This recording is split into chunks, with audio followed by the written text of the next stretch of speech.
Welcome to the Garden Angelists, where we talk about flowers, veggies, and all the best dirt. I'm Dee Nash from Guthrie, Oklahoma, where I garden on 7.5 acres out in the country. And I'm Carol Michael from Indianapolis, Indiana, where I garden on a suburban lot measured in square feet. It's less than a third of an acre. Lucky you. We call ourselves Garden Angelists because we are evangelists for gardening. We love gardening and we want you to love it too. Yes, we do. And we aren't afraid to spill the beans and tell all of our gardening secrets. The good, the bad, and even the ugly. But that's enough of who, what, when, and where. Let's move on to this week's episode. Hello, Dee. Hello, Carol. How are you?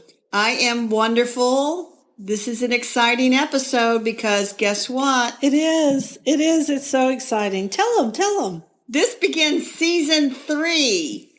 We have made it through 2 seasons of 52 weeks each, right? That's right.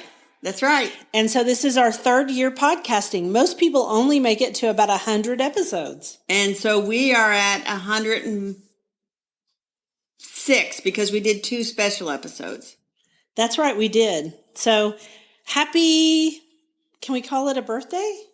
Happy podcast anniversary. There we go. Works for me. So tell me, how does your garden grow? My garden grows quite well. I had a commission last week to finish putting leaves on all the vegetable garden beds and on top of the figs. Mission accomplished. Awesome. Good job. And guess what? Yesterday was Sunday because this is Monday. This will drop on Wednesday. Right. We record on Mondays, everybody, and then Carol has to put our stuff together, and we usually launch, we always launch on Wednesday. That's right. Yesterday, it got up to 79 degrees, which I think beat the old record of 77 set in 1999 because I looked it up. So I was out mowing leaves, putting on the garden, and I was sweating like summertime out there. Yeah, I did some work out in the garden both yesterday and the day before, and it was quite warm. We have now gotten back down to, we're supposed to be a seasonable 67 degrees today. It's so weird because we had that giant ice storm. Right. And then it soared into the 70s. And now the winds are blowing, so the trees are losing their leaves, etc. Well, we have today, it's going to be warm again, but I'm far too busy to do much outside. And then tomorrow it drops down to the 50s. And our average high in November is 52. So the one neighbor who puts their house lights on their house like a crazy person, and it's always beautiful. He put all his lights up yesterday. He said he never sweat doing it before. It's fun. Wow. Well, in my garden, if you want to hear what's happening in it. Yeah, I do want to hear because last we talked, it was kind of a disaster zone. It's still a disaster, but I don't want to talk about that today. I'm just going to go la, la, la, la, la, and go on. My bulbs came. Yay! And so, yay! And I can't get in the back garden to plant some of them, but next week I'm going to plant, this week, I guess. I'm going to plant the Scilla siberica in the upper pasture and maybe a few in the garage garden because I want to see my bees with blue knees. That'll be fun. Because And everybody who doesn't know, Siberian squill, which is a little tiny blue flower, it has blue pollen. Right. So bees, their little pollen pockets are blue, and, it's the bee's knees. And then I also got my amaryllis bulbs, and I planted all of those in pots. They're ready to go. And I got some paper whites that don't stink called Ariel, Imball, and Winter Sun. So I've been potting up. That's what I've been doing. You have been. And so speaking of amaryllis bulbs, back in early September, I stopped watering all my amaryllises, and I must have like 5 pots of them. Me too. They've been dying back gradually, and then once they're died back, I'm going to let them rest a minute, and then I'll start watering. I hope to have blooms in January. Yeah, that's my hope too. I had a few. I've got one that I brought out, and it's sending up leaves, so I suspect it won't bloom. But that's okay. It didn't hurt it. Right. And I've been getting a lot of emails. Time to order those amaryllis bulbs. We'll talk about that another day. Yeah, we will talk about that. But if you haven't ordered your amaryllis bulbs, go on and order them. It's something fun. It's cheerful in winter. Exactly. And let's move on to our quote. I was going to say something about amaryllis, but we are moving on to the quote, Dee. I'm not going to talk about amaryllis anymore. Do you want to do the quote? I do. It's not been a case of us looking after our gardens, but our garden is looking after us. Monty Don said that when talking about this year of COVID on the last episode of this season's Gardener's World. And you sent me that quote on Saturday. I did, because I subscribe to BritBox, and you can probably find the last episode on YouTube also, because people pirate it. But if you have BritBox, they had the whole season, and I hadn't seen a few episodes, and I thought on Saturday, I'm just going to sit down and watch the last episode. And that quote is so perfect. It is perfect. The garden is taking care of you. It is. It's been a rough year. It has been. But you are taking care of your garden. And we talked last week about spice bush. Mm-hmm. And you wanted to talk about it because you were intent on making sure your spice bush survived, because it's the first thing that blooms in my garden in spring. And you need that in the spring. You look for those blooms. Yeah, it blooms in February here.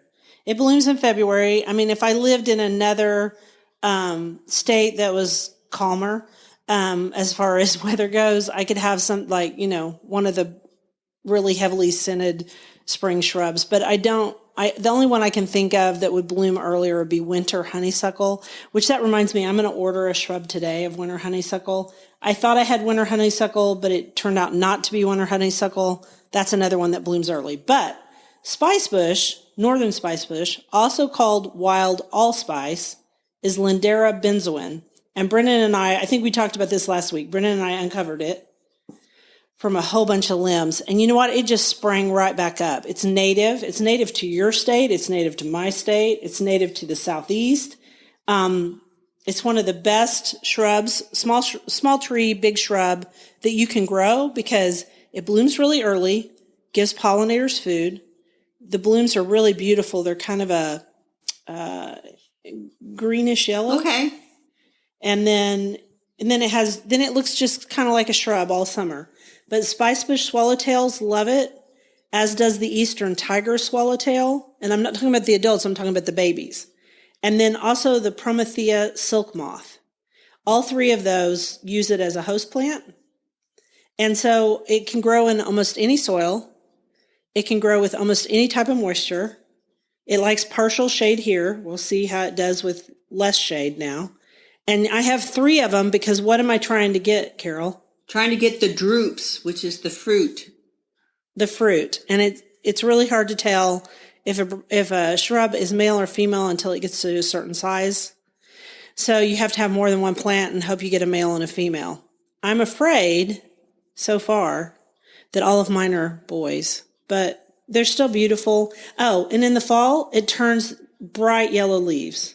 That's pretty. That sounds pretty. It's a good shrub. And you don't have it, do you? I do not. I'm going to tell you about the shrub I do have that blooms in February. But will you plant a spice bush for me? Well, you know what? One would not do it, and I don't have room for 2.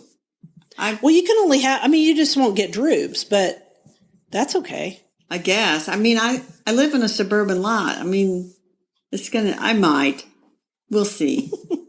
There's always room for one more, right? Right. There's always room for one more shrub. You don't have to have a whole bunch of shrubs. So tell me about your shrub. I also have this shrub. So the vernal witch hazel, Hamamelis vernalis, sometimes called the Ozark witch hazel, also blooms in February, and it's native to mostly Missouri, Arkansas, and Oklahoma, but it's doing well in my garden, and it blooms here around February. Yeah, I will have, mine are just now getting big enough to bloom. I bought them a few years ago, and they were really tiny sticks, and they are not a super fast grower. Right. So the thing is, it has scent. Yes, it has scent, and that's huge. Yeah, scent. It's scented. It needs to be scented because the flowers are really kind of ugly. They're just little twisted up. There's not much to them. It looks like little pieces of, I don't know. It's not very pretty, but it has scent. Like little pieces of crumpled paper, but really small. Yeah. And so witch hazels, the ones you see on the market most of the time, unless you go to a natives nursery, are the ones that are Hamamelis times intermedia, which means that they are cultivars. Yeah. Well, they've been crossed. They crossed Vernalis with a species japonica, which is not native, but it improved the hardiness. So if you buy one called Arnold's Promise or Diane or there's Helena is another one. those are likely the hybrids. It's a nice shrub, has good fragrant early flowers. Some fall color. It's kind of a mixed bag on the color, sort of reddish. Arnold's Promise has yellow leaves. I have Arnold's Promise, I have Helena, and I have Diane. And Diane turns in my garden reddish orange. Arnold's Promise is especially beautiful this year. I'll send you a picture of it. It's got bright yellow leaves. And I'll be honest, I don't know what Helena. I think I'm saying that right. Let me look it up just to be sure. You keep going. Okay. Well, what I want to say about both the spice bush and the witch hazel that's nice is you get early spring blooms, which is great when nothing else is blooming. But then they add fall color to the garden. And so in between, they're just kind of a green shrub. So I would put them in a mixed border and kind of let them do their thing. And they're just kind of nice to have in a mixed border. And I have to grow mine in partial sun, my witch hazels, all of them. Because really they're an understory shrub, like they are. Like other understory shrubs. And I will say that and it is Helena, I looked it up. The ones that are the cultivars, they do have bigger flowers. They do. They and I don't know if they gave away scent from that. I think they still have scent. Mine grows on the north side of my house, so it's mostly shaded, and it does just fine. It's really good. It's a good shrub. That's good news. So you want to go on to our quote? I do. I do want to go on to our quote. Go for it. I think most of us who have gardens have found new ways in which the garden supports, sustains, and inspires us. That's again, Monty Donna is from that same episode. And we got a theme going. Gardens sustain us. Gardens sustain us. And so one of the big garden trends this year was that more people gardened than ever before. Right. And more people were growing vegetables than ever before. So the question that everybody has is, are they coming back next spring to try it again? Because if they weren't very successful, and sometimes you're not, it can be disheartening. Yeah.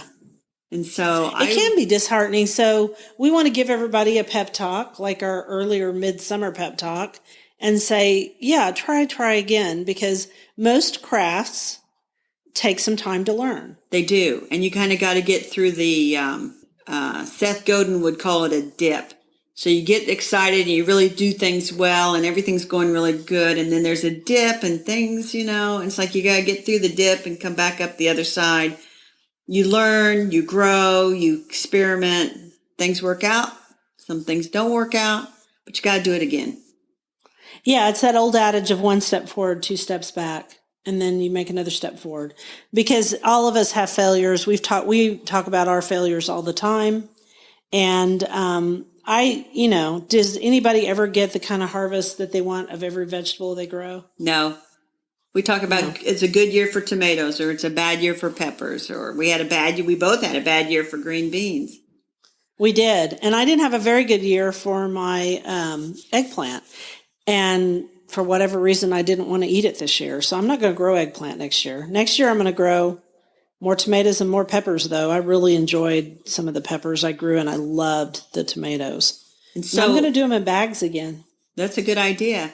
So what we would tell people is, if you grew vegetables and you're not sure, prep that garden now in the last few wonderful days of fall. Get it cleaned up, kind of fluff it up a little bit, maybe cover it with some shredded leaves. Let it have a nice rest so that it's ready to go in the spring. And then just tell yourself you're going to do it. And if you can't find shredded leaves, you could always use Back to Nature, cottonseed hull compost. There are other off brands of that. And another thing you could use is mushroom compost. That's always a good thing to put into the soil. And I just thought of something. When I tipped over I put some of my potting soil, including the fabulous pot soil, into my my other garden beds, just to top it off because I wasn't going to reuse it again. Right. I got worms out of there, and I'm showing you right now. The worms were this big. They were this long. How long? 6 inches? 6 inches. Those are big worms. And they were half an inch thick. You They should have looked gone like fishing, Dee. small snakes. You should have gone fishing. I dug them out of there and went and put them in my garden because I thought, dang, those are the biggest worms I've ever seen in my life. So that's weird. Did they come in? I wonder if they were already in the potting soil when you got it, because it was organic potting soil, wasn't it? yeah, all the potting soils I used were organic, all 3 brands. Huh. So That's interesting. yeah, but interestingly, yeah, all of them, I can't figure out how the worms got in there or how they got so big, but they were the biggest worms I've ever seen in my life. So we got 2 quotes here, Dee. I put one in and you put one in, I guess. I guess we did. So let's do one for on the bookshelf and then we'll do one for the dirt. Yeah, so this one, we're going to park that till next week. Leave that one. Oh, Okay, I'll fix it. do the there ending. you go. Okay. So we're going to park one for next week. And I'm going to let you do the quote because you know which one you want to do. I do. When you plant something, you invest in a beautiful future amidst a stressful, chaotic, and at times downright appalling world. Also, Monty Don. Right. We keep everything pretty positive here on the podcast, but we're the first to admit it's been a tough year. We had COVID, we had the election, we had some terrible protests, and things have been kind of hard. So they have. The U.S. is really stressed out right now. So we're going to talk about something that makes us happy. Exactly. And so going along with the theme of, it is November. So a couple of days ago, I thought I'm going to read a throwback garden book. And so I pulled off the shelf The Garden in Autumn by Alan Lacy. And this thing was written in 1990. Wow, that's eons ago. That is 31 years ago. This is before people were all into the grasses and, the new perennial movement or whatever. But right. Here's what I like about it is Alan Lacy is just a fabulous writer. He is. He's just amazing. And he's dropped a whole bunch of names in this book already. And names of people from the past that have passed on. Some of them haven't passed on. For example, he gives a shout out to Alan Bush, who used to own a nursery in North Carolina. And Alan Bush, yes. We know him. Yes, we do. He lives down in the Louisville area. Still a charming writer. And if you ever run across anything he's written, and sometimes he writes for Garden Rant, always worthwhile to read. Oh my goodness. It always, I think, and this is just my opinion, it's not necessarily yours. I think the late 80s, early 90s were kind of a renaissance of garden writing. Yeah, I would think garden writing goes through ebbs and flows. And so this is more of an ebb, I guess. So in my garden, flow. It's a flow. This relates to Alan Lacy. Yeah. In my garden, a friend gave me Hella Lacy, and it's an aster, and it's a big, beautiful aster. I should send you a piece of it. That was Alan Lacy's wife. Oh. And whenever I think of Hella Lacy, whenever she starts to bloom in autumn, I think about how much I enjoy his writing and how beautiful it is. And I just turned to page 82, Asters, and they've got a picture of it. Hella Lacy. It's a beautiful one. It's a really, really dark purple. It is, and it's very beautiful. But the book just sort of resonates, and he talks about how in the fall, gardeners tend to just sort of like ignore their gardens and they're moving on to football games and all the activities and everything. And that really, if you work at it, fall can be a beautiful time in the garden because the weather is calmed down. There's no big rush like there is in the spring, mild days. And so he's really got some excellent ideas of things you can plant. And one more thing about Hella Lacy. I looked this up just to be sure since we just said this off the cuff. It was discovered in Alan's garden, and he named it for his wife. Of course he did. Which is really lovely. So while we're going to say that we are going to link to this just like we link to all books, but I don't have this book. And so while Carol's been talking about it, I went on a different website called Thrift Books, and I bought it for $5 and something. That's good. On Amazon, it's $51. So bookfinder.com is another great source for finding old books. It'll show you every place that's got it for sale. But good used copies are still available. So here's what's interesting about this. First of all, Saxon Holt, whom we still know, did the cover photograph, 1990. So he's been around a long time. And then That's awesome. I think the reason that Alan writes so well is people think, well, Alan Lacy, the gardener, but it's Alan Lacy, the professor of philosophy. Yeah, he's a big deal. Yeah. Yeah. Now he's passed away, but He was, I should say. But he grew up in the South and he was living in New Jersey, and so I'm just enjoying this book on these autumn days as things kind of wind down. I look forward to getting mine too. And just as a aside, I'm writing a post right now called Beauty Remains. And it's all about what is still beautiful in my garden. And I've worked really hard to make my garden a 4-season garden. And so there's a lot of beautiful things in spite of the fact that there are giant tree limbs down in my back garden. So there you go. Very nice. So we're all messed up on quotes here. I like the quote that we skipped above. Let's do that one. Okay. I am always more interested in people than plants. Nature doesn't make gardens. People make gardens. And the story of a garden is always a story of a person. Well, that fits in with everything today. Yes.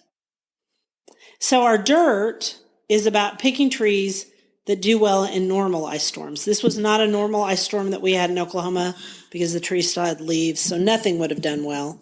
But for right now, there's a lot of trees that you can plant. And we actually are linking to a list, which is the Tree Care Industry Association. Yes. Plant ice resistant trees. And there's a lot of good ones on the list that I am familiar with. Yeah. And some of these people don't plant a lot of, like ironwood is a very lovely small tree. It grows very slowly.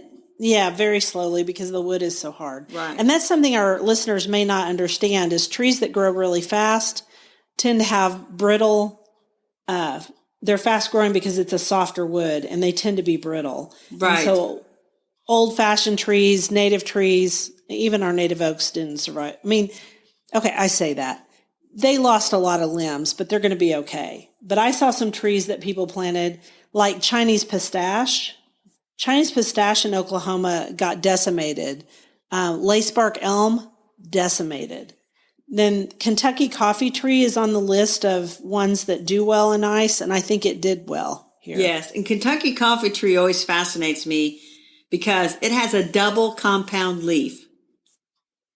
Okay, explain that, because I haven't done botany in a while. A compound leaf, you have like a main like axle, and then off that are little leaflets that come off. Yes. So the Kentucky coffee tree, all the leaflets also have leaflets, which makes it double compound. Oh, how weird. You'll have to look it up. I will. It's very interesting. Great for a leaf collection. And I knew where one grew in my hometown because we made leaf collections in 4th grade, and I still remember. Okay, so people may have heard my keyboard clicking. They may not have. I looked it up. I see exactly what you're talking about. It comes down, and it's got its normal leaf, but on each of the leaflets, there's also a whole set of leaves. Yes. That's pretty cool. Leaflets on So leaflets. it's a great tree. It's slow. It's another slow grower.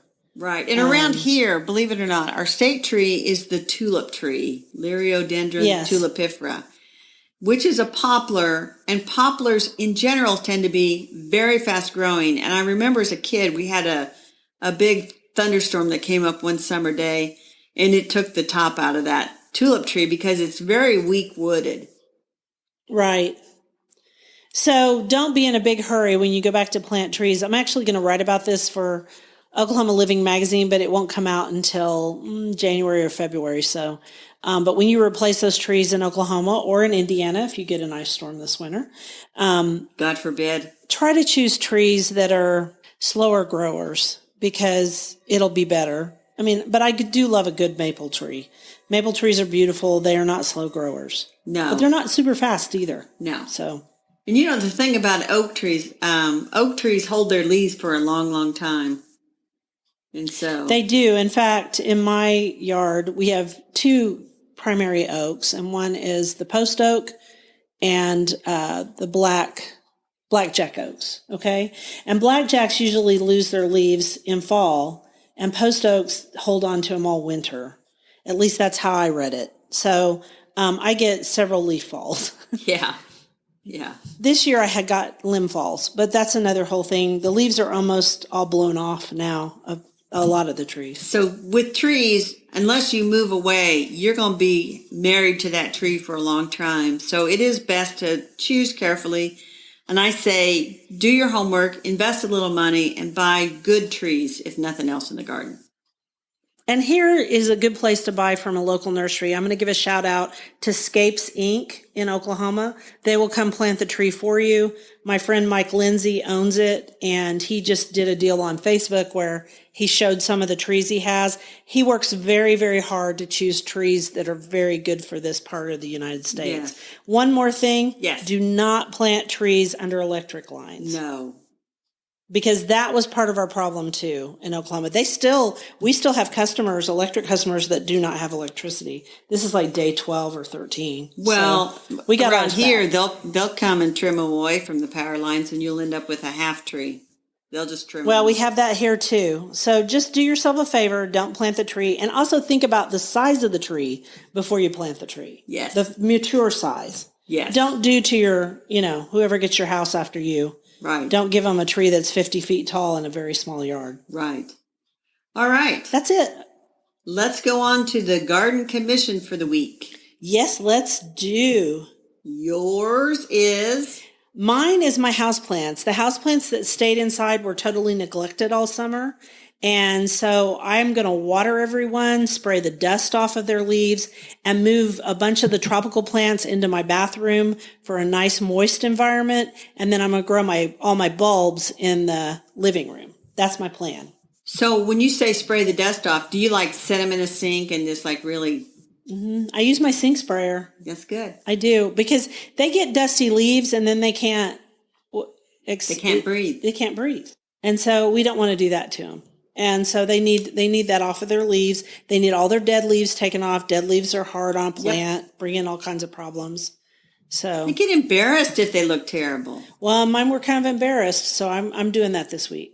Well, I'm going to keep picking up leaves, and I have this urge to go buy a big bag of mixed daffodil bulbs, and I know they have them at the big box stores and Costco and Sam's Club.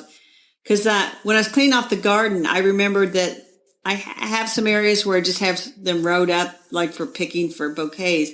Mm-hmm. And I'd stuck a stick in where the end of the row was, kind of thinking I would extend it out. Right. And I thought, you know what? I'm going to go buy a bunch of those bulbs, and I'm going to extend that out and have more daffodils blooming. That'll be fun.